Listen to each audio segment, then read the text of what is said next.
Welcome back, my friends, to another episode of TFT Hyperroll with Artark.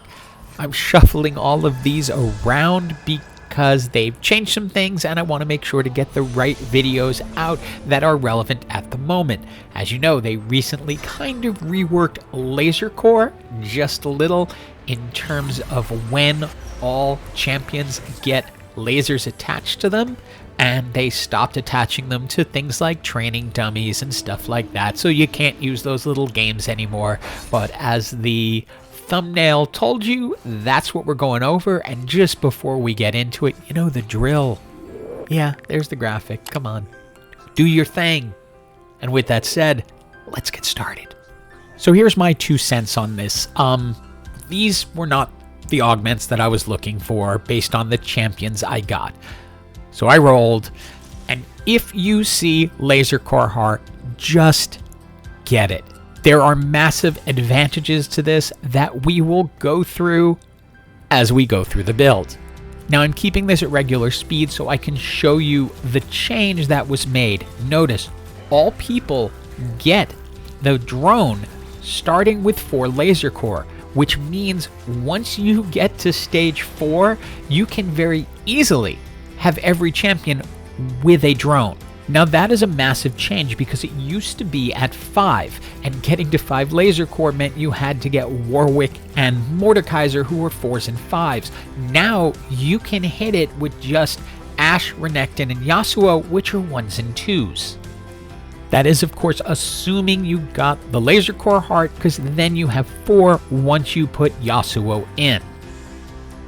Now, I like to have a static shiv on Ashe for this because the drones are doing magic damage. So this is lowering magic resist, so they're going to be a little more effective. Also, Yasuo's ult is AP, so that matters. I'm also using Blitzcrank because that's ticking Brawler for Renekton, and I plan to head into admin since Warwick is an admin. Item choice coming up, and I'm going to go with the bow. The reason is I can then put a last whisper onto Ashe, and that will mean she will be shredding both their magic resist and their armor. Now, of course, it's only going to be single target on the armor, but it will make them less resistant to pretty much everything. And as you can see, the early game on this comp is brutal. When you can have 4 Laser Corp in stage 4, you're getting a lot of drones, a lot of extra damage, and it's pretty easy to get 2 stars of those 1-cost champs. And as I mentioned, I'm going admin. There are actually some good things in here, but I really like the team-wide gains. The 40 maximum health isn't going to be huge, but I'm counting on a team-wide effort here with all of the lasers and admins. It's time for our second augment, and it's a hero augment. And the reason I'm grunting is because there is no 3-cost Laser Corp, and that's what I'm getting. So it's going to have to be admin. I don't want to go with aim assist because I'm not planning on LeBlanc being the carry here. Mirror image will work. It will duplicate one of the champions, and it'll give me a chance to test out whether the duplicate is going to get a drone or not, because they said they weren't going to give it to target dummies, but I don't know for sure about duplicates, so let's find out.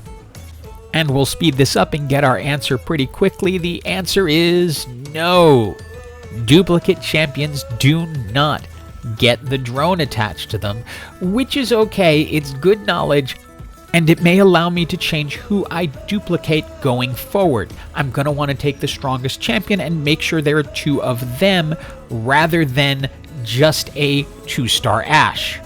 Now again, I can't stress enough how important it is to have a friend at Riot, because that's how you end up with early Warwicks, that's how you end up getting 3-star gold Ashes. It's just so important. So please try and get one there. It'll set you up for the whole season. Since I had 2 sparring gloves, I went ahead and put the Thieves gloves on Warwick since they are increasing crit chance now rather than dodge chance. So I felt that would be a good mix for him. Hopefully he gets decent items. It's kind of a mixed bag. It's not as a sure thing as the portals in Infinity, which pretty much always give you good items. And since Ash is up at 3 stars, we've gone ahead and kept LeBlanc right next to Ash, because having 2 3-star champs in the back, not a bad thing. Ash isn't going to be doing as much damage as she could, since she doesn't have a drone and doesn't have any items, but it is certainly helping to distract the other team and keep us moving forward. And we can now get our 4th admin in, and I can't resist an additional 40 health, which will mean close to 100 health per match that they're going to be gaining. So it's getting a little bit more significant. I'm 1 away from the gold Blitz and the gold Renekton, and so I decided to put the Warmogs on Renekton, and as you can see, it pays off, because there is my gold 3-star Renekton. Thank you, Gary. It's time for our final augment, and I can't resist Thrill of the Hunt. Didn't have any rolls, but didn't need them at that point. Item choice here. We're going to go ahead and add some damage to LeBlanc with the needlessly large rod to make an Archangel staff, but more importantly, what we are going to do is bring Renekton down to LeBlanc, so he is the one being duplicated. That is going to give us a much stronger front line, and we're going to bring the rest of our front line back so that Renekton doesn't have to walk too far to be in with everyone else. And as the team grows, since everyone gets a drone, it becomes scalably more powerful, since you have a lot more drones out there as the match is going on. Remember, as the champs go down, they pass the drone on to someone, so lots of magic damage going around. And as you will see here, these little drones are just relentless. We're at stage 7, there's 7 champs out. That means 7 sets of drones, and it's going to keep transferring, so there will always be 7 drones firing and causing damage. Even with really, really tanky champions, it's just very hard to hold up against. For item choices, I just want to build out what I'm already working on. In this case, LeBlanc can get some healing with the Hextech Gunblade, and then we can add a little more tank onto the main Renekton, because remember, he will be cloned without any items, but our main Renekton will get a Gargoyle Stoneplate to make him more tanky. And then, as if that isn't enough, thank you, Gary, our 2-star Warwick. And this build has become a little bit devilish, especially with the addition of Nunu, who is just wandering through the backline of Teen with a drone attached doing damage here and there. But between Thrill of the Hunt, the Hextech Gunblade, and all of these drones, it's really hard to take down. But I have mentioned in previous videos how strong Infiniteam Sure Shot is, and that's what this is. They have a gold 3-star Sivir, they have an Ezreal, they have a 2-star Samira, and that is a ton of ramping damage that can get through. For our first item choice, we are going to stick with keeping our frontline tanky, which means getting the Sunfire Cape, but once we can get our Mordekaiser, get him in there, now we have our 6 lasers. I was tempted by the Locket to put on Blitzcrank because it could have given a shield, but I'd rather Mordekaiser put out a little bit more damage, especially since he is going to be our ace. At 6 Laser Corp, the damage from the drones increases a lot, and with this many drones, now 9 out there doing constant damage, again, it just becomes very, very hard to stand up against, and you can see even this strong team goes down, leading us into the top 4.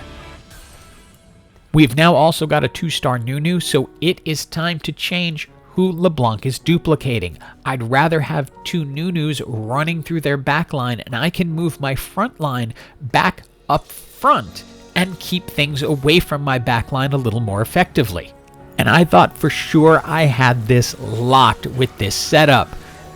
But that's an Animaniacs team with a 2-star Urgot behind it.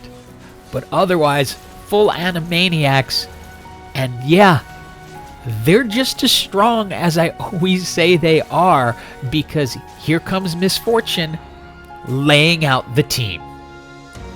And of course, we end up in a 1v1 against the Animaniacs team. The only real defense you have against that team is to spread everyone out, so misfortune cannot just lay out your team in 1 or 2 ults. You need to have them a little bit of everywhere. So as you can see, I've created essentially 4 little clumps of champions. Now they're going to leave LeBlanc, so she's left alone. So now they're a little bit all over the place, which allows us to not get wiped completely when misfortune ults. We stay in the match, finish off Vayne, and it's GG for everyone. If you get a chance to go to 6 LaserCorp, do it. It's a lot of fun, but be careful of Animaniacs. They can take you out. Hope you enjoyed the video, and as always, have an absolutely awesome day.